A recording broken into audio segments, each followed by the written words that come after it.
Assalamualaikum warahmatullahi wabarakatuh. Om Swastiastu, Namo Buddhaya, Salam Kebajikan. Kami dari kelompok 4, kelas Pancasila 15, izin mempresentasikan mengenai video kami berjudul Pro dan Kontra Penempatan Prajurit Aktif dalam Jabatan Sipil pada Revisi UU TNI tahun 2025.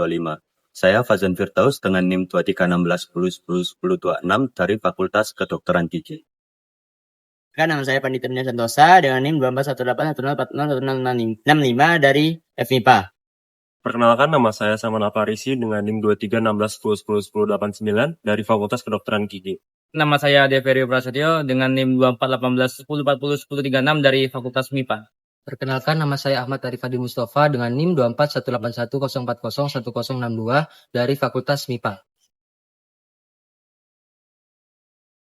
Hubungan sipil dan militer di Indonesia punya sejarah panjang. Dari masa dui fungsi ABRI di era Orde Baru hingga reformasi 1998 yang menegaskan supremasi sipil. 2 dekade lebih, TNI berjalan dengan landasan UU Nomor 34 tahun 2004. Namun, tantangan zaman terus berubah. Ancaman siber, terorisme, hingga bencana alam menuntut aturan baru.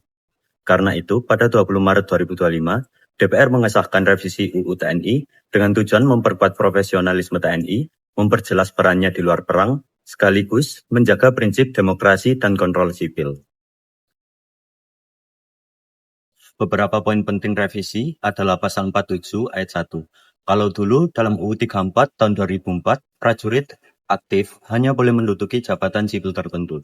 Kini, melalui revisi UU Nomor 3 tahun 2025, ruang itu diperluas. Prajurit bisa ditempatkan di lebih banyak jabatan sipil di kementerian maupun lembaga negara.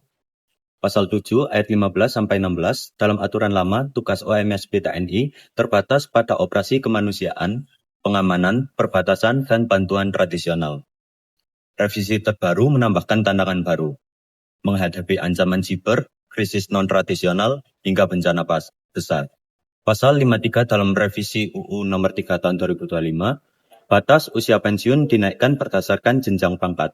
Misalnya Bintara dan Tamtama paling tinggi 55 tahun, Perwira sampai pangkat kolonel paling tinggi 58 tahun, Perwira tinggi bintang 1 60 tahun, Perwira tinggi bintang 2 61 tahun, Perwira tinggi bintang 3 62 tahun. Hubungan sipil militer sendiri pada dasarnya berkaitan dengan bagaimana militer berperan di dalam masyarakat dan bagaimana kekuatan sipil mampu mengendalikan peran militer tersebut. Hubungan sipil, militer, atau kontrol sipil terbagi menjadi dua, yaitu subjektif civilian control. Subjektif civilian control menekankan pada dominasi aktor sipil dan minimalkan peran militer hingga level yang sangat terbatas. Kedua, objektif civilian control. Objektif civilian control menggunakan profesionalisme militer dan sipil, membiarkan militer fokus pada fungsi pertahanan secara netral sebagai instrumen negara. Revisi UU TNI erat kaitannya dengan dinamika sipil militer, karena setiap perubahan berdampak pada demokrasi dan supremasi sipil, serta memunculkan pro dan kontra, antara lain yang pertama perluasan OMSP yang mencakup penanggulangan ancaman cyber dan perlindungan WNI. Yang kedua, perluasan jabatan sipil untuk prajurit aktif. Yang ketiga, perpanjangan usia pensiunan perwira tinggi hingga 63 tahun. Untuk alasan dukungan perluasan jabatan sipil, itu untuk memperkuat sinergi TNI sipil dan percepatan respon ancaman non-konvensional.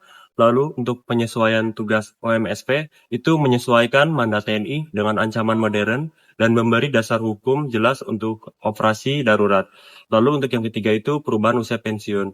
Itu untuk menjaga kontinuitas keahlian, stabilitas kepemimpinan, dan menjaga kekosongan jabatan strategis.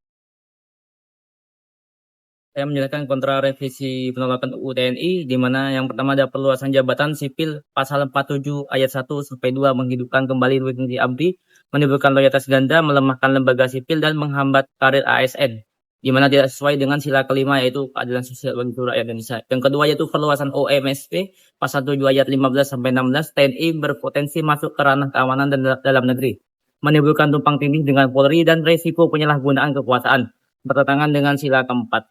Yang ketiga yaitu ada kenaikan usia pensiun pasal 53, di mana membebani anggaran negara, menghambat regenerasi perwira muda, berisiko stagnasi organisasi, di mana tidak adil antar generasi, dan bertentangan dengan sila kelima yaitu keadilan sosial bagi seluruh rakyat Indonesia. Selanjutnya, implikasi kebijakan revisi UU TNI yang pertama, Pasal 47 ayat 1-2 tentang penempatan prajurit aktif di jabatan sipil. Jangka pendeknya meningkatkan koordinasi tapi rawan protes publik. Jangka panjang berpotensi melemahkan profesionalisme, ASN, dan demokrasi. Kedua, Pasal 7 ayat 15-16 tentang perluasan tugas OMSP. Jangka pendeknya membuat TNI lebih adaptif di bidang siber, kemanusiaan, dan perlindungan WNI. Jangka panjangnya beresiko penyalahgunaan wewenang dan dominasi militer atas sipil. Ketiga, Pasal 53 tentang usia pensiun. Jangka pendeknya menjaga SDM tetap prima namun menghambat regenerasi. Jangka panjangnya memicu stagnasi, nepotisme, dan hambatan bagi generasi muda. Untuk naskah sikap dan solusi, kami menolak revisi UU TNI karena perluasan jabatan sipil bagi prajurit aktif itu berpotensi melemahkan supremasi sipil.